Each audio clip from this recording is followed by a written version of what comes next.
Hey, it's Andrew here, and welcome to the E-commerce Fuel Podcast, the show dedicated to helping 7 and 8-figure e-commerce brand owners build incredible businesses and amazing lives. And today on the show, I'm really excited to have David Moore. He is the owner and founder of HolidayCoro.com, and it's kind of criminal that have not had him on to do a deep dive about just his life and his business. He's been one of our absolute top contributors in e-commerce fuel, just a really accomplished and smart business owner. And what I really admire about his business, which is he creates like holiday and Halloween lighting and lighting controllers. We'll get into that in just a minute. But he's just in the, as the episode title kind of can attest to, the king, I would say, of operations and efficiency and automation. Just thinks about this at a level that few, if anyone, I have ever met does. And so very excited to geek out with him about how he runs his business and streamlines it, and automates it, and operates it. So, David, welcome to the podcast, and thanks for everything you've added to the community over the years. You've been phenomenal. Thank you. Well, I thank you for contributing back to me because while I give a lot, I try to give back at least as much as I get. And I have, of course, received a lot of value over the years from ECF. I mean, it's hundreds of thousands of dollars of direct attributable value I've gotten from ECF. So the least I can do. Yeah, well, thank you. That's awesome to hear. I so we're going to talk about automation. I'm going to ask you about ClickUp. We're going to talk about Udo a little bit. We're going to get to how you automate like production and inbound and receiving and storage and pick, pack, ship and order and customer flow, all this stuff. Because I know you've thought deeply about all these things. But I want to frame it up a little bit before even we talk about what Holiday Coro is. When I look at what I would guess your advantage is, you I've never, maybe you have. When I think about the things you write in the forums, it's not, rarely, if ever, have I see you like really geeking out about or talking about how you're optimizing ROAS or how you found, you're hacking this new ad platform. Your website is not super flashy, and I don't say that in a derogatory way. It's just, you haven't spent hundreds of thousands of dollars on the website. When I think about like what your operational advantage is, at least one of them, it's that you're an insanely efficient operator.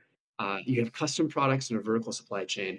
And I would guess you have a lot of repeat business based on a killer reputation operating since 2008, and also a lot of B2B clients. Is that, and when I think about like some of the studies and data I've pulled in the past, so many people obsess about marketing and ROAS and flashy design and neglect all the other things. And that has been kind of, that's come out in the data I have looked at in terms of when businesses say, hey, here's our results, here's what we're focusing on. That seems to kind of jive with the data I've seen in aggregate. Is that a fair kind of summary of why you think you've been able to be successful? So at the root cause or at the root of that is this BOSI index, and my classification is a specialist. And if you look at one of the major taglines that define specialist as a category, it's they don't want to work to bring in business. They want business just to pop on. They want to do a good job, be known for their product, and people just come to them. So, does that mean we don't market? No, actually, I actually have a marketing degree of all things. Um, and I do Google Ads.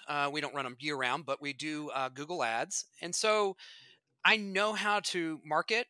We do mailings, but are we as dialed in as some of the stuff that I see go on ECF? Oh, no, by all means. I mean, I'm just at awe at some of these people who can like work through the process and A B test something for 100 times and variations and get it down. Our products are very complex. Our sales process is very long. So attribution is complicated for us. Hmm. We have attributions, and sometimes they'll run 2 years.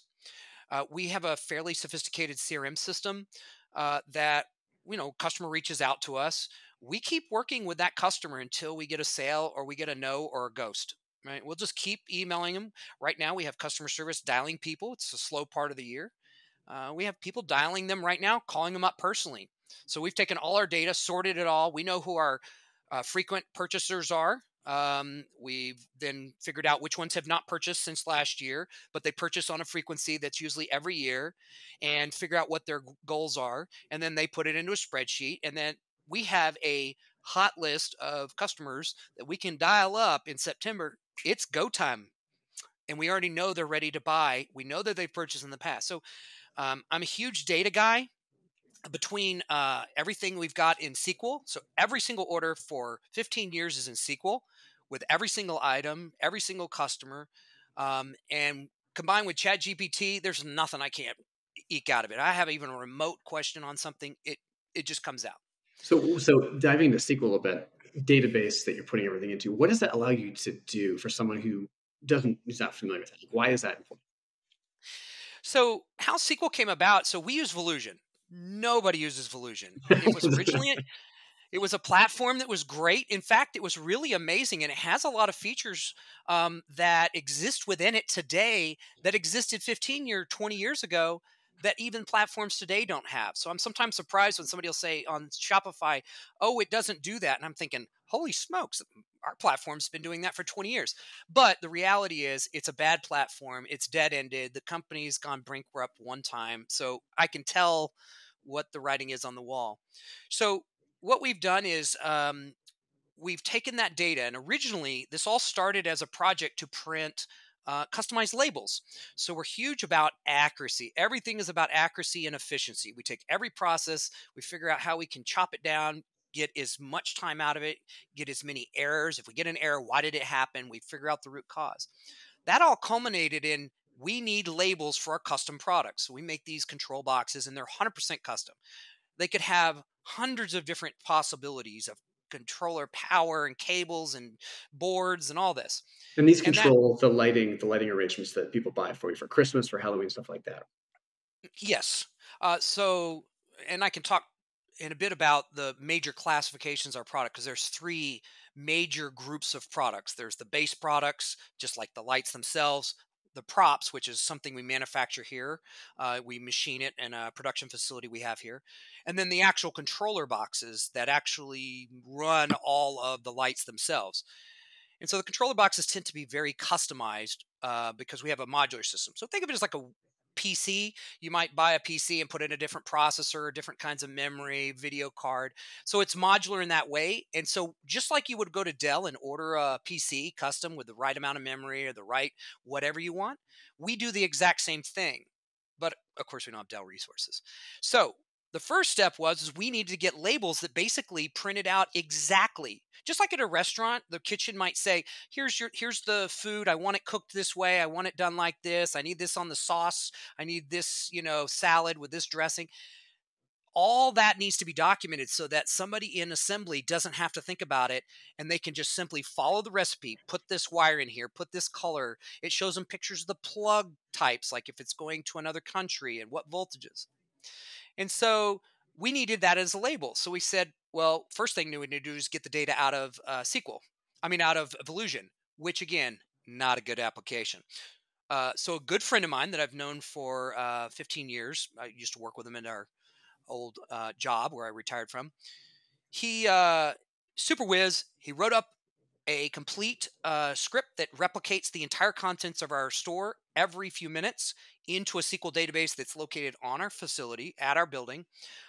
So we have basically real-time access to that data, and then I can just go in and query it. So um, originally it was just done for the labels because our label software looks at the orders and says, oh, here's an order, I need to print it. And then it also prints like the custom labels that go for the cartons, that go on the boxes and a variety of other things. And so it's fully synchronized. And then, of course, once you have the data sitting there, you go, well, how could I use that? Because now it's in a nice, easily real-time accessible platform. And so now, especially with ChatGPT, it's just made it brain dead simple to do really complex queries against data. I mean, questions I couldn't answer in the past that were very hard, took hours to do. I can do them in just minutes now. And how are you leveraging those to actually grow the business? Is it just, I mean, if some of the obvious ones are top customers, but you can get those pretty easily out of Shopify and other platforms. What are some of the kind of the second and third order, more nuanced queries that you're using to inform your business? Well, let's say, for example, so um, we need sometimes people, let's say at customer service level, want more of a, is this a good customer or a not as good customer, right? Because everybody's got customers, and some are, you'll make exceptions for anything for them, right? Because they're long term, high Mhm. value, repeat purchases. So the first thing you want to know is, who is that person? You need a numerical reference to say this person is good or in maybe not so good, right? Like maybe they buy every once in a while and the margin's low or whatever it may be is your classification of good or bad. So we use SQL to actually go in. Two numbers are used. So we pull out frequency. So this generates how often they order, because our business is 60% repeat. So our customers are generally buying something one year, they upgrade, they add more things, new things come out, hey, and they add more things. So it's usually an iterative process. People like building these things, and so they're usually buying every year. And what we're looking for is a pattern. And so we actually have that summed up into a single number ranging from 1 to 10. So one is, I bought uh, 5 years ago and I haven't bought since, and it was a low value purchase, not a repeat customer. A 10 is somebody's bought every single year, multiple times throughout the year for the last 10 years. That would score 10. And so we put that data right into our CRM and help desk system so that somebody can immediately click on a customer and say, oh, we'll tell you what, no restock for you, or we'll next day that for you because you're a high value customer.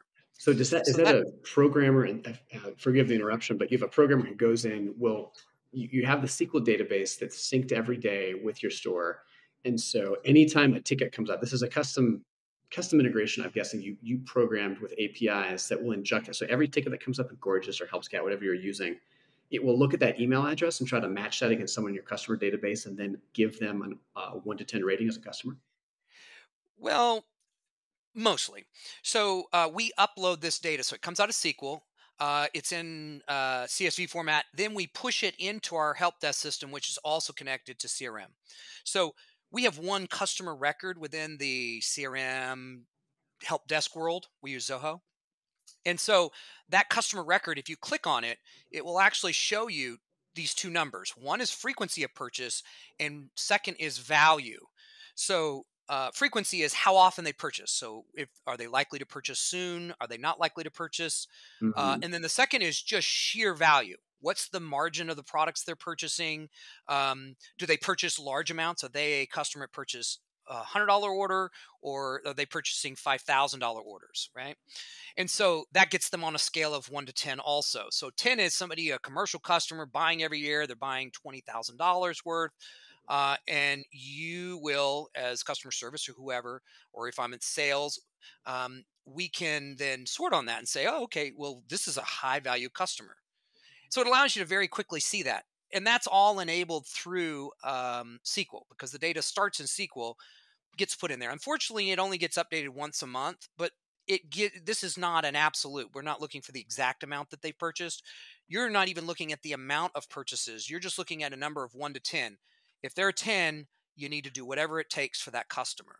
So I know you're hyper process focused. So safe to say that the guidance to your customer support team goes something along the lines of, "Hey, if you're a 10, move heaven and earth to make this customer happy. If you're a 9 to nine or 8, you can do anything up to 500." How do you think through? Again, only knowing because I love processes. I know you, of course, are very effective. It's your specialty. How do the numbers map to what your team is empowered to do for different customers? So our head of customer service has been here for 8 years. She knows every product. I mean, she's not super. I mean, she's not going to be doing sales or highly technical. She can do pre-sales, sort out customers, when she gets them on the phone and say, "Hey, this is a high-value customer." Looking at all the data, so we don't set forth in those particular cases rules. So if she says, "Hey, the guy wants a free shipping coupon," right? This is an order over 5,000. I want free shipping, and it's an 8, probably she's just going to give them free shipping. Yeah. Or if they're asking for a discount or match or something like that, I believe in hiring smart people and then letting them to their own devices. Usually they always do the right thing. If they don't, maybe I disagree with it sometime, but it is what it is. You have to give them the data though. They need to know from which point. I mean, Do you give the person who's cheapskate and never buys anything of any real margin value the free shipping coupon? Maybe not, because they're probably going to buy it anyway, and if they don't, they're just going to find it somewhere else. So they need to know who that customer is, and those stats allow them to do that. Do you get those stats on inbound phone calls as well, or is it just when you are reaching out to the customers? So, I have 20 something years of IT experience. My IT experience starts back in the mid 90s working for Microsoft. And so I came up through corporate IT. And so I think almost if my hammer is something, it's IT, right? Everything is solved with IT, right? And it just happens to be that e-commerce is really um, congruent with IT, right? So if it's running a 7-Eleven, I'm not sure that IT would be a huge help for me. Um, so I tend to look at IT as a solution for most of these problems. I just use IT for a lot of these various different problems. I think I've lost track of what we were talking about. Oh, that's okay. I was just asking, are you able when you get inbound phone calls from people, Oh, are you able to be able to look and say, "Hey, this is a 10, this is a 2 in terms of the customer quality and order history?" squirrel. Sorry about that. um, So I love everything IT. So we do 3CX as a phone system, and I love telephony for reasons I don't even understand because I don't even like the phone. But I'm amazed always what you can do with telephony today for an incredibly low price. So when somebody calls in, the system automatically tries to match up the phone number to any record we have in the system. Obviously, if somebody's never called us before, we don't have any record of that. But if they are a current customer, when they call in, their information already appears up. So this is just like you would have at a big company where they call and they go, "Hi, are you calling something and what's your zip code?" just to verify who you are. We do that already, And which what's the is name of that service? amazing. You said telephony? So telephony is just the overall umbrella upon which all phone systems, right? Today, SIP services, where you just basically get your phone service over the internet. So this would be Grasshopper and those kinds of things. We use a very sophisticated, roll your own, super controllable system called 3CX. It's like everything we do, super cheap, super amazing, but fairly complex to implement. But once you get it running and integrated, and we have it integrated with Zoho, even though it's not technically one of their best integrations, it still works. So if somebody calls in, it does other things. For example, if they leave a voicemail, it will take their voicemail and look up the caller ID, find their record in the system, and then link the ticket to their account. So that when you go in and look at the voicemail, you can just click over to the side and say, "Oh, here's all the tickets." You ever get the customers who uh, they'll call you, then they'll go on the website and chat you, but you're unavailable. Then they'll submit a form, and then they'll go to Facebook, and so you can see all those things because we keep them all in one system. So the phone system, when they leave a voicemail or call, if they chat, all the chat information and logging goes into the same ticketing system in Zoho. Um, and Facebook posts, Facebook's a little bit manual, but we link them to individuals. And so we can do all that and see off to the side, hey, and then we just click, click, click, click, merge all those tickets. It's all the same problem he's talking about. And then we can handle them without inadvertently trying to go down several paths of, okay, this person handles this. So this just goes to the whole trying to be efficient thing, because again, during our peak season, people want to talk to us very rapidly, and if we don't talk to them immediately, they just everywhere from every channel of communication. Talk a little bit about your tech stack and how it enables some of the automation. Like I know maybe you could mention what you're using for customer service. I guess you use Zoho for a lot of stuff, which I think is a suite that covers a lot of things. So, or maybe Zoho is just the best place to start. I know in the forums, like you've raved about Zoho. Seems like you really love them. Can you talk a little bit about?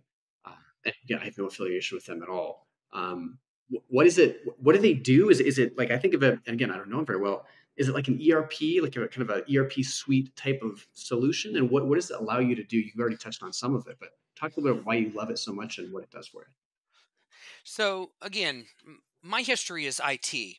So I spent years, I was a Microsoft trainer. I mean, I have huge experience. I've got experience with, all the big tech players in that market. So I understand what software's out there. Yeah. Um, and what amazed me, so this actually came about by ECF. Somebody was mentioning, Zoho. And I was like, what is this Zoho? I'd never even heard of it. Zoho is the stealthiest company I think I've ever met. In fact, they didn't even advertise. They're like the Tesla, right? Like that refuses to advertise. Like, we're going to do an awesome job. You're going to love us and you're just going to recommend us, right? And so we don't need to advertise. Well, they are that. They do not, for most cases, don't advertise. You just never hear about them, right? So no ads in the airport, nothing on your, Google searches and stuff.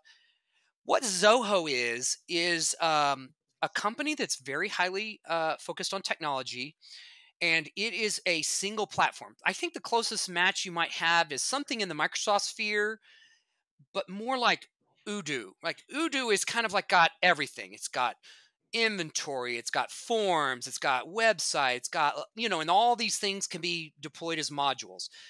But Odoo, you can of course deploy it yourself or have it deployed. It tends to be more customizable, more of a infrastructure upon which you can link all these pieces together. Think of Zoho as one step above that with less complexity. So Zoho is a entire suite of, you can't even begin to imagine how many applications. It's something like 60 or 70 applications. We've got just within my sphere, I use Zoho Forms. So, for example, if you go to our website, you find these very sophisticated forms that are multi-page, that make selections. Okay, if you're returning something, what's the order number? Formatting to make sure that they submit the right information, and then it pumps it right into our desk system. Right, assigns it to the right group so that the ticket doesn't go to sales; it goes to support, for example. And so that's just one application. They have another one, like you're familiar with Zapier. Zapier's clone in Zoho is called Flow. And so we still use Zapier for some really oddball applications because it has so many connectors. But for Zoho Flow, we actually connect almost everything. So somebody goes to the website and submits a subscription to our mailing list, and then we add them into our desk system and add all that information. So we have an account pre-populated with their email and their phone number if they gave it to us. And so it's all these pieces. It's also doing fraud detection. So just like many other people, you're looking for certain zip codes or known problems or customers or things like that. So we have hundreds of these little automations all within there. Um, I've just, there's a ton. We use Zoho Desk for actual desk software. Um, there's just a ton of these apps. Zoho Analytics. Oh my goodness! Don't even start about this I'm looking at them right analytics. now. They've got, I mean, they have signatures for like DocuSign. They have affiliate programs. This is crazy. Do you pay per module? Is that how this works, or do you like You keys? We buy once and you get everything? Well, they do it both. You can buy it on a module basis. Like, I only need to collect data off of a form, and you can buy forms, right? But the reality is, it's cheapest just to get what's called Zoho One, which is basically you buy everything. There's no limit to the applications you get. You just get everything. We use Zoho Sales IQ, which is just an amazing chat application integrated to our website, which is, of course, all integrated to CRM and Desk, right? I mean, we use Zoho Support. So we sell a technical product, and we often have to remote into people's computers, right? And so it automatically provides that. We have some of our support people. I don't tend to use it, but some of our support people have a Zoho Lens where you can get the customer. They run an app on their phone, and then they show you the problem with their physical product, and then you can see it on your end. So it's sort of like uh, Apple's FaceTime, but instead over a platform using their phone. To get a support session, like if you want to book a session with one of our support people or salespeople, you go into Zoho Booking, right? And then it allows you to book. And then if you need to be charged for it, if it's a paid session or free session, it checks people's calendars.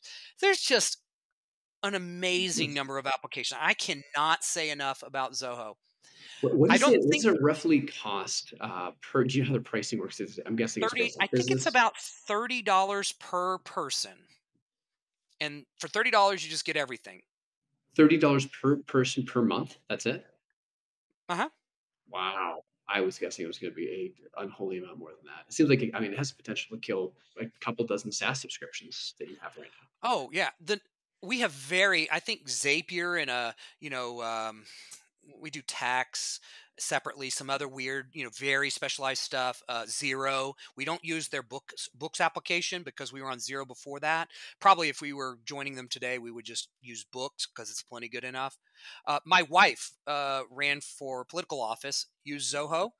Ran the entire. They have campaigns, just like like Mailchimp and Clivo. And so they were able to use books for all their accounting, and they brought in everybody to. They used Desk to coordinate all the people, calendars and the email. They have a website. I mean, all of it was within a few dollars. It's really absurd how cheap it is. That's insane. Yeah, I'm looking at their pricing. Anyway, but yeah, again, neither of us are affiliated here, but this looks very cool. What moving on from Zoho here, I want to ask you about, I want to get into the weeds on some of the other automations, inbound, production, storage location, pick, pack, ship, because you've spent more time than anyone I think I've ever met about on the pick, pack kind of ship stations that you set up in your warehouse are very cool. But this has been, I mean, for someone who loves automation, you've been doing this for years, if not decades, decade plus. But we're in this kind of amazing frontier period where there's so many things with AI, with ChatGPT that are happening. What are your like? How are you thinking about that? And maybe specifically, what are some of the areas that some of the new emerging tech? Some of it's great, some of it's grossly overrated. Where have you been able to plug that into your business and see additional gains in efficiency? Because if you are able to see additional gains in efficiency and productivity, I'm guessing most other people are going to be able to see exponential gains if they did on your baseline. So, what have you been excited about and been using in your business? You know, the tech stack is I hate to say it, just common sense. It's more that than anything. I mean, I have a subscription to ChatGPT, and I go into it all day long, doing everything to rewriting contracts or writing things, answering questions, SQL programming. It's value. Don't get me wrong. Uh, but the reality is, ChatGPT will not get stuff into the correct box 100% of the time. That is humans evaluating situations and correcting them. I, I I think most of the automation that we've done, because automation is a solution to solve problems that keep occurring, right? So, one, you don't have to keep doing them. So, let's say, for example, you keep having a problem with people shipping the wrong item, right? So you figure out what the root cause of that problem was. Was it labeled wrong? Did we not have enough data for the picker? Did the packer then misunderstand something? Is the product not labeled correctly? So you have to get to the root of every single little problem and then say, is it cheaper to keep doing this mistake, or is it cheaper to just solve it? And in the vast majority of cases, it's almost always cheaper to fix it. Right. So if you're having problems, it could be beyond just the physical world. It might be, hey, somebody submits a PO box, or somebody is shipping to a reshipper, right, in Florida or Canada, like Michigan or something. And so you might need to do certain things that you've noticed over and over again. Every time we ship here, we need to do something special, right? So why not spit out a label with that order that says you need to do this something special here? So I think it's just a process, an iterative process, figuring out what the problem is, what's the root, and then solving that problem. And then some of it's technology. And absolutely, again, I think everything can be solved with the IT hammer, but sometimes it's just education of customers and process. Our pick SOP is 5 pages, single paged, with just an insane amount of detail. Like every single problem we've ever encountered has been documented and resolved in that document. And if the person simply follows it, they will pick at a 99.9 something percent rate or higher. It's just, 15 years of learning that's been incorporated in one thing. How do you like? Let's do the pick process, for example. A 5-page single place space document. So you can understand or read that. That's going to take 5 minutes at least, and then to internalize it even more. So how do you think through kind of the interplay between simplicity and comprehensiveness? Because I feel like even I mean I'm the owner of my business, and if SOPs are too involved, I won't follow them because it's just too much. There's too much friction there, right? To read through the whole thing, and it's I just want to get it done. So how do you think through that, and how do you get a team to really, yeah, a new pick packer that comes on the on board to actually be able to internalize 5 pages of all those details? So you sit somebody down, you go through each thing. So somebody who's experienced, let's just say, pick the picker, right? The picker needs to be trained. Picking is generally not super complex. Our products are not barcoded.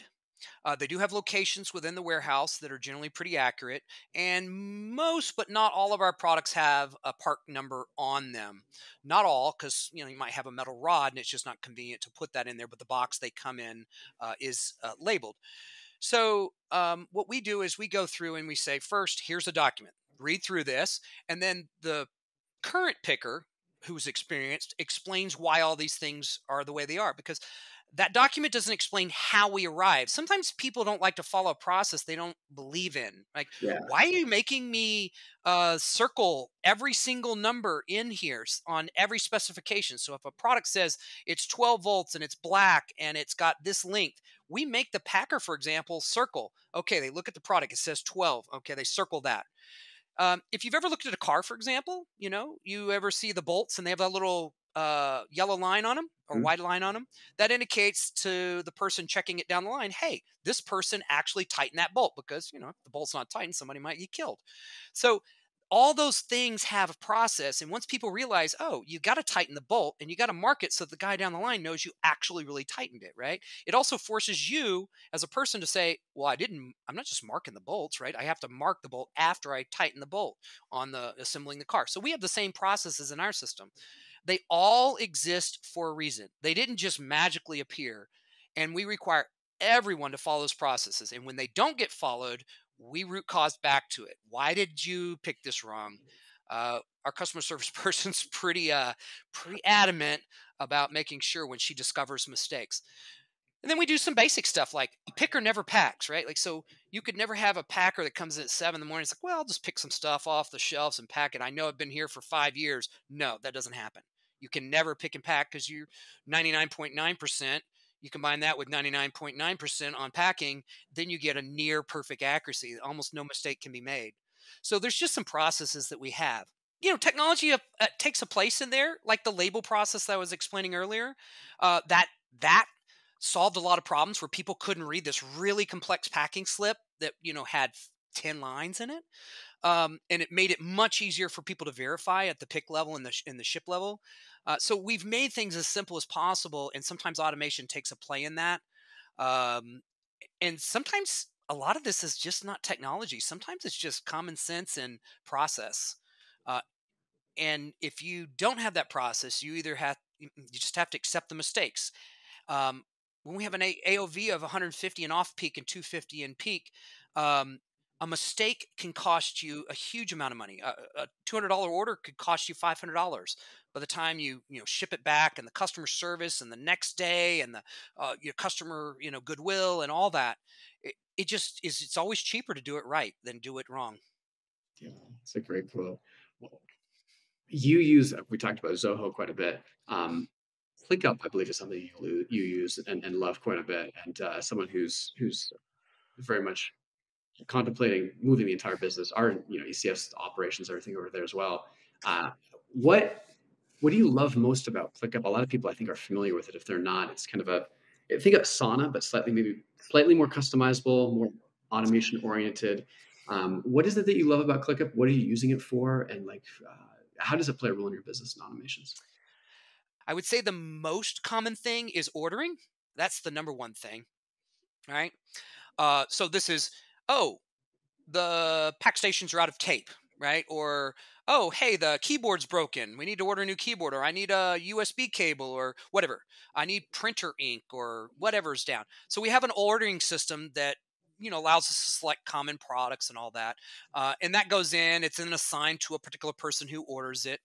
And then it allows us to track. So, for example, I'm looking at it now and it says, assigned to this person or that person. Sometimes there's a status called clarifying, where, you're like, oh, you told me to order this part, but we don't know what the exact part number is. This the part number?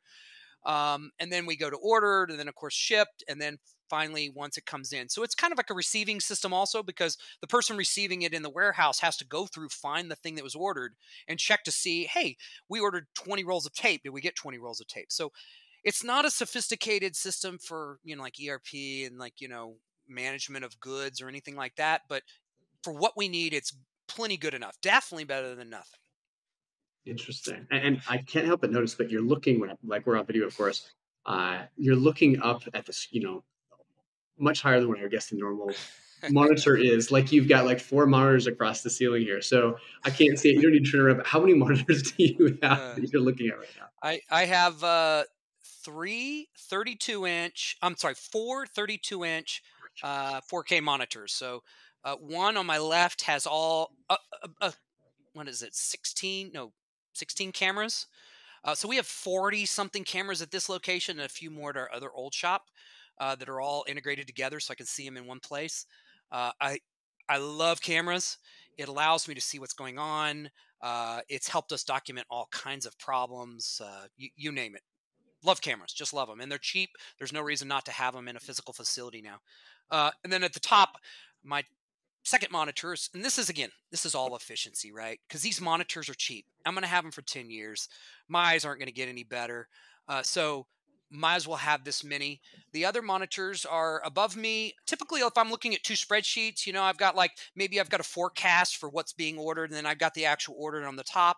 And then on the right, often if we've got a chat or some other piece of ancillary data, maybe looking something up on the website, maybe we're updating something. So I don't think there's any loss to having more monitors other than people may think you're a little weird. Yeah. Talk a little bit about, if you would, your pick, pack, ship station. And maybe you can start with how you use cameras there to solve issues and disputes with customers who may or may not claim to have something that was shipped. But talk a little bit about how you've optimized that, the pick, pack, or not the pick, pack, but the kind of the shipping and boxing station and put everything in the box. Because it's pretty amazing how much thought has gone into that. So it's an iterative process. So the first pack, oh my goodness, to think again, back to where we were talking at the beginning of you can't know good if you don't know bad. We started packing on Costco, 8 foot by 2 foot tables, right? And it doesn't take you long to realize that's not a sustainable solution. And I remember I was doing that. This is again almost 15 years ago. And then some guy goes, "I didn't get my product," and I thought, "Oh, I wonder." And I had a camera in the shop that kind of was on it, and I could kind of prove that the order had what he wanted. And it turned out to be fraud. Ultimately, tried it several other times where I didn't get my stuff in the box. So the first step was, what I need to do is do cameras. And even back then, it was doable. And today, it's just laughably cheap, right? Like the storage and the cameras, and it's all so amazing and good. And so the first step was, hey, you know what? We need to build something first of all so that we can make our boxes because we make about 60% of our boxes from scratch. So all the pack size people out there, I hear you. We've got something we're working on there. But we have handmade boxes because our products are so unique. You can get hugely different items in these boxes, and we just can't stock enough boxes that are stock sizes. Um, so the first step was we need a packing station, one that allows us to custom make these boxes very easily. And it became clear to me a variety of factors were involved. One is we need to have cameras because if we can prove what's in the box, that will solve problems. And it has done wonders. We have people who argue with us. No, you didn't ship that to us. I got plenty of stories there, but not to get off track. Um, But it's gotta be so and then, satisfying to be able to send them the video. And I mean, do you ever hear back from them when they say they didn't get it and you send them the video of it getting put in their package with it sealed up and sent out? yes, I'll give you one that just stands out like nobody's business. We had this guy, and he said he didn't receive about $600 worth of lights, and we're like, no, we shipped them. We absolutely shipped them. Here is the video of your box being packed with our tape on it. You didn't get the box. We do what's called subpacking. So actually, products are within another box, so that the box gets damaged, the product won't fall out because we'll often pack stuff very densely. So we send him the video. He goes, "No, you didn't ship it to me." And we go, "No, we shipped it to you." And we kind of got to this impasse. Well, a little later, it turns out his daughter thought that the lights looked good in her playroom. So she had a playroom upstairs, and she had taken him from his area where he was building this stuff, taken him upstairs, and had put them all over her toys. He even sent us photos. He goes, "I can't tell you how sorry I am." And then he sent pizza the next day to the staff because he really thought. So that's where I think the problem becomes is customers can see evidence And no matter what you do, you show it to them, they won't believe it. There, of course, are others that go, "Oh, I magically found it," right? Like, "Oh, it's here." And then we do a lot of really creative subpacking where a part will be inside of another part. We have products that are rolled up, for example, like a rug kind of a arrangement, and we'll put stuff inside of that, and people will not open it up, despite the fact that we have stamps saying "Open up all boxes." Hmm.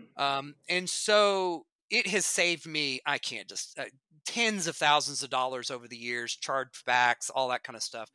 Um, Again, it's good when the customer agrees with you. When they still don't agree with you, you don't believe reality. There's not much you can do. You just charge Yeah. back or eat it. David, man, I would love to, if we had more time, we're getting low on time, but otherwise I'd love to go through just every step of the receiving, the production, how you store stuff, how you do the pick, and get more into your pack station as well. But we'll have to save those for either another discussion or maybe in the forums. So I'd love to kind of cap off our episode here with a quick lightning round that goes through. And as the name would imply, I just got about 10 questions here. Feel free to give me a quick, fast, rapid fire answer to them. But All right, first, if you're cool for doing that, first one let's is, go. how would you describe the e-commerce environment in 1 to 3 words right now? Growing and challenging. It never stops changing. It's just every day there's a new challenge. There's something out there, new technology. It just constantly requires all that. So it's always a challenge. Nothing ever is static in e-commerce, it seems like. What's the process or automation that you are proudest of in your entire business? Like you're just like, this is the one. This is the one I'm so proud of. Electronically, I would say our labeling system because it works phenomenally good. And we even implemented it on a new business we just brought on. Um, in the non automated, I would say our SOPs and processes around pick ship, they are just so rock solid. We very, very rarely make a mistake in shipping product, and we ship a lot of complex product that's not barcoded, and it's amazing we've managed to do that. You live in Houston. If you weren't living in Houston, where would you live? I used to live in California. On a personal basis, I would live in California. I loved it. Uh, from a financial standpoint, tax standpoint, probably not, but probably I would live in California or a foreign country if I'm retiring. You love squirrels. I can actually see a squirrel little sign in the background there. You have a Uh, collection of a number of squirrel things. What's your most beloved piece in the squirrel collection? um, so, hmm. I have a whole selection at home, and my wife made me. There was so many. She then decided there was only one table which could hold all squirrel things because it had become so many. God, there's so many of them. I have ceramic ones. We have them outside. I've got them up here. I mean, it's like kids. Can you really pick one? I love them all. I love squirrels. I think they're energetic and they get things done. Um, you know, I think they're just a model for me. Yeah, Plus, I, I don't like that they get up early in the morning. I don't know about that. They seem to not like to work in the evenings, but we can't all be perfect mammals. and I also noticed you got the little ECF fuelie up there as well, which is super cool. I do. Yeah, I have the ECF up there for the post of the year with the air tags. Um, yeah, those are still paying off. Yeah. yeah. We'll link up to that in the show notes. David's got a great post about how he put an Uh, Apple AirTag in a shipping container and everything that ensued. So, best decade of your life. my 30s. Um, I did a lot of Burning Man. I've been to Burning Man numerous times. I won. I used to be very big in the arts. In Houston, we have a art car parade with 300 different art cars that are all these crazy contraptions. Um, I'm not a creative person. Probably most people notice that. I reverse engineer the I reversed engineer the formula to win and kind of figured out how they all won in the past. And then I built something to meet that goal and won first place out of 300 cars. So I did all kinds of fun stuff. I built an amazing house that nobody would ever build as in a later point in their life. I just got to do all kinds of things. I feel like I got lots of stuff done, and I feel like I got traveled a lot. I'm glad that I got it all done in my 30s, so that I have plenty of time to focus on the business now. Because I'd be disappointed if I didn't get other things hadn't got those things done and felt like I left behind. What's the hardest part of your business? Ooh, it's I think like most people, it's people. It's finding good people, um, keeping good people, um, making sure everybody's making good decisions. It's always people. It's not money. It's not processes. It's not stuff. I can make all that happen. People just don't happen. They're very complicated, and for somebody in my personality, it's even more complicated. How much money in the bank is enough? I always ask this for everybody, and so you can answer one of two ways. You can either say, "Hey, if I have X, a lump sum in the bank in terms of cash or like liquid investments, that works," or a guaranteed annuity amount per life. I'm going to get X coming in every year without having to work anymore. If you made any more, or if you had any more in the future, it'd be nice. But if you didn't, you'd be good. Be able to live a full, rich life with X. What would X be? Actually, when I retired from my corporate job in 2015, I already had enough to retire and live the life that I live now. We don't live lavishly. We're pretty low key. It's been a bit of a problem to spend money because I'm so cheap. But I think if that number would probably be 10 million, I say, you can do a lot of things, live a lot of places, and do a lot of things without any concern with 10 million. I think that would be enough. But you still got to work and do something because my dad was working until he was 78. He worked the day before he died. So it's genetics. It's in our people. So yeah, I don't think I'm ever going to retire. Yeah, spoken like a true squirrel, right there. Mm, So, keep um, keep the nuts going. how many hours a week do you work? I generally work 7 days a week. Very rarely. I do take usually 1 or 2 weeks of vacation a year. That's been hard. My wife forces me to do that, and that's good. So we're going to do some great things this summer. But 7 days a week is pretty normal. And I don't really, I mean, it's work. I get that. And sometimes it's a grind, but I really enjoy it. Um, I don't enjoy mowing the lawn anymore, fixing the gutters or whatever.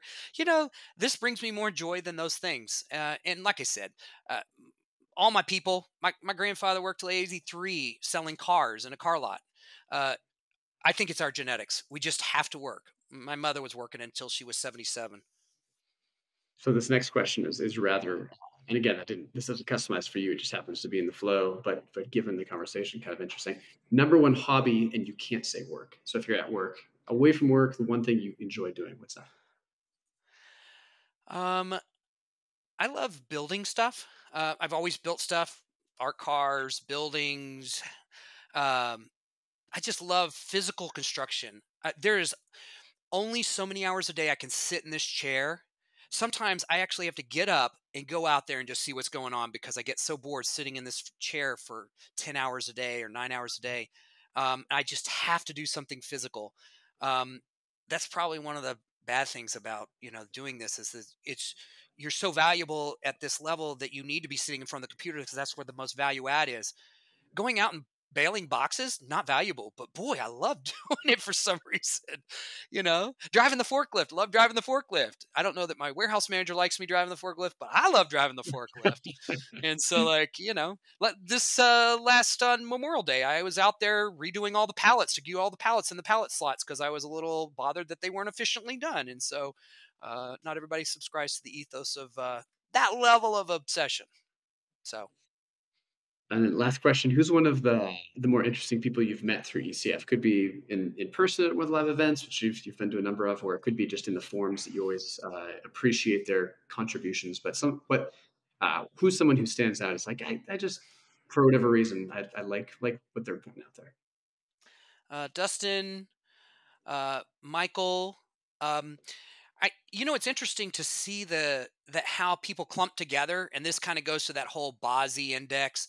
Mhm. If I look at who likes my posts and who I'm liking, we tend to be the same people. And if you look at other people, they tend to be the same. So you got these people who are builders, the people building these $20 million brands, and they tend to all kind of congregate together and like to talk about those things, and they resonate with those statements. So there's a small core group of people that constantly find myself clicking on the like button for.